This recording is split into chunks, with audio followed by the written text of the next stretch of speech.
الحمد لله وكفى وسلام على عباده الذين اصطفى أما بعد فأعوذ بالله من الشيطان الرجيم بسم الله الرحمن الرحيم يا أيها الذين آمنوا اجتنبوا كثيرا من الظن إن بعض الظن إثم۔ محترم ناظرین و سامعین، اس آیت کریمہ میں اللہ تبارک و تعالی نے انسان کو بدگمانی کرنے سے روکا ہے۔ بعض انسان دوسرے انسانوں سے بلا وجہ بدگمانی کرنے لگتے ہیں، طرح طرح کے ان کے بارے میں خیالات اپنے دلوں میں بٹھانے لگتے ہیں اور طرح طرح کے ظن بدگمانیوں کو اپنے دلوں میں جگہ دینا شروع کر دیتے ہیں۔ شریعت اسلامیہ میں انسان کو بدگمانی کرنے سے روکا گیا ہے اور اس چیز کو گناہ کبیرہ قرار دیا گیا ہے کہ اپنے بھائی کے ساتھ بلا وجہ بدگمانی کرنا۔ بدگمانی کرنے سے انسان اپنا ہی نقصان نہیں کرتا، بلکہ اس بدگمانی کے ذریعے سے گھر اجڑ جاتے ہیں، اس بدگمانی کے ذریعے سے بھائیوں میں نفاق پیدا ہو جاتا ہے، اس بدگمانی کے ذریعے سے طلاقیں ہو جاتی ہیں، اس بدگمانی کے ذریعے سے گھروں میں شرور و فتن پیدا ہو جاتے ہیں۔ تو یہ بدگمانی بہت سارے گناہوں کا مجموعہ ہے۔ یہی بدگمانی ہے جو ایک دوسرے کو غیبت کرنے پر آمادہ کر دیتی ہے، یہی بدگمانی ہے جو انسان کو دوسرے کی ٹوہ میں لگا دیتی ہے، یہی بدگمانی ہے جو انسان دوسرے کے عیبوں کو تلاش کرنے کے پیچھے پڑ جاتا ہے۔ تو یہ بدگمانی انسان کو طرح طرح کے گناہوں پر اکساتی ہے اور انسان کو یہ بھی خیال نہیں رہتا کہ اس بدگمانی کی وجہ سے میں گناہوں کے دلدل میں پھنستا چلا جا رہا ہوں۔ یہ بدگمانی شروع میں انسان کے دل میں چھوٹے سے نقطے کی طرح پیدا ہوتی ہے اور یہ نقطہ بعد میں بڑا ہو جانا شروع ہوتا ہے، اور ایک دن یہ آتا ہے کہ اس بدگمانی کا نقطہ اور اس بدگمانی کا جو نتیجہ بعد میں ظاہر ہوتا ہے وہ جھگڑوں کی شکل میں اور انسانوں کی آپس میں دشمنی کی شکل میں ظاہر ہوتا ہے۔ اگر کسی کی خاتون کے دل میں یعنی بیوی کے دل میں بدگمانی پیدا ہو جائے تو وہ اپنے شوہر کے عیب تلاش کرنا شروع کر دے گی، اور اگر شوہر کے دل میں بیوی کے خلاف بدگمانی پیدا ہو جائے تو اپنی بیوی پر سخت پہرا لگانا شروع کر دے گا، اور آخر ایک دن ایسا ہوگا کہ یہ دونوں آپس میں لڑنا جھگڑنا شروع کر دیں گے، اور اسی وجہ سے بہت سارے گھروں سے ہمیں اور آپ کو بھی یہ شکایتیں ملتی ہوں گی کہ چھوٹی سی بدگمانی کی وجہ سے آخر میں نتیجہ طلاق تک پہنچ جاتا ہے اور گھر اجڑ جاتا ہے، بیوی الگ پریشان ہوتی ہے، شوہر الگ پریشان ہوتا ہے اور بچے الگ پریشان ہو جاتے ہیں۔ لیکن یہ سب کیوں ہوا؟ اس وجہ سے کہ بلا وجہ آپ نے بدگمانی شروع کر دی تھی۔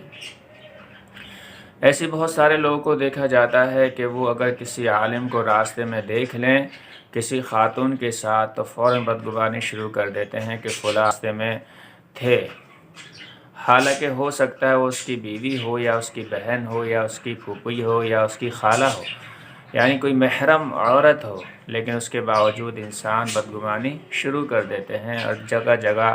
اس عیب کو جو کہ عیب بھی نہیں تھا بیان کرنا شروع کر دیتے ہیں، اور جتنے لوگوں سے بات بیان کی جاتی ہے وہ لوگ بھی بدگمانی میں مبتلا ہو جاتے ہیں۔ تو ایک تو اس نے خود گناہ کیا اور دوسرے وہ بہت سارے لوگوں کو گناہ کا ذریعہ بن گیا۔ اب جتنے لوگ بھی اس سے بدگمانی کریں گے تو پہلے آدمی پر جس نے یہ چیز پھیلائی تھی سب کا گناہ اس کے سر پر جائے گا۔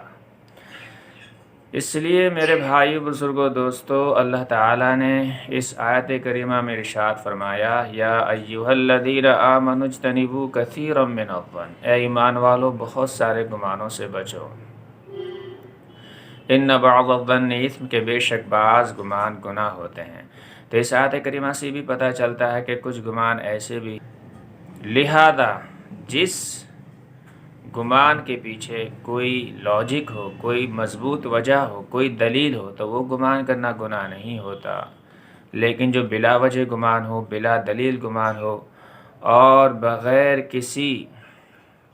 برہان اور دلیل کے ہم دوسرے کے خلاف بدگمانی اپنے دلوں میں پیدا کر رہے ہیں تو یہ گناہ ہے۔ اور حق کے مقابلے میں گمان کچھ بھی کام نہیں آتا۔ نبی کریم صلی اللہ علیہ وسلم نے فرمایا کہ بدگمانی جو ہے بڑا جھوٹ ہے، بدگمانی بڑا جھوٹ ہے، یعنی بہت بڑا جھوٹ اللہ کے نبی صلی اللہ علیہ وسلم نے بدگمانی کو قرار دیا ہے۔ تو لہذا ہمیں چاہیے کہ ہم اپنے بھائیوں سے بدگمان نہ ہوں، کسی سے بدگمانی نہ کریں جب تک کہ ہمیں حقیقت حال پتہ نہ چل جائے۔ بہت سارے لوگ بلا وجہ بدگمانی دل میں لے کے بیٹھ جاتے ہیں، اور جس کی بدگمانی دل میں لے کے بیٹھے ہیں اس کے پاس جا کر معلوم بھی نہیں کرتے بھی آخر آپ نے ہمارے متعلق یہ بات تو نہیں کہی تھی۔ اگر معلوم کر لیں تو دل صاف ہو جائے، معلوم بھی نہیں کرتے، سال بدگمانی دل میں لے کر بیٹھ جاتے ہیں، جب بھی انہیں موقع ملتا ہے اس کا بدلہ چکا دیتے ہیں۔ کتنی غلط بات ہے۔ اگر آپ سے کسی نے یہ کہا کہ فلاں شخص نے آپ کے بارے میں ایسا کہا، تو آپ کو چاہیے کہ آپ اس کے پاس جائیں اور جا کے کہیں کہ آپ سے متعلق مجھے یہ بات پہنچی کہ آپ نے میرے بارے میں ایسا کہا، کیا یہ بات صحیح ہے؟ اگر وہ کہہ دے جی میں نے کہا ہے، تب بھی بات کلیئر ہو جائے گی، اور اگر کہے نہیں کہا ہے تو اپنے دل صاف کر لیجیے کہ جو آپ کے پاس بیان کرنے کے لیے آیا تھا وہ غلط تھا۔ تو لہذا اپنے بھائیوں کی دلوں میں بدگمانی پیدا نہ کریں، اس سے جو ہے ماحول خراب ہوتا ہے، معاشرے میں ابتری پیدا ہوتی ہے، معاشرہ ٹوٹ جاتا ہے، رشتہ داریاں خراب ہو جاتی ہیں، قطع تعلق اور صلہ رحمی میں جو ہے بہت ہی کمی آ جاتی ہے، قطع تعلق ہو جاتا ہے۔ تو وہ بدگمانی جو دسیوں گناہوں کا مجموعہ ہے، ہمیں اس سے احتراز کرنا چاہیے۔ اللہ تعالیٰ سے دعا کریں کہ اللہ تعالیٰ مجھے بھی اور تمام مسلمانوں کو بدگمانی کے گناہ سے بچنے کی توفیق نصیب فرمائے۔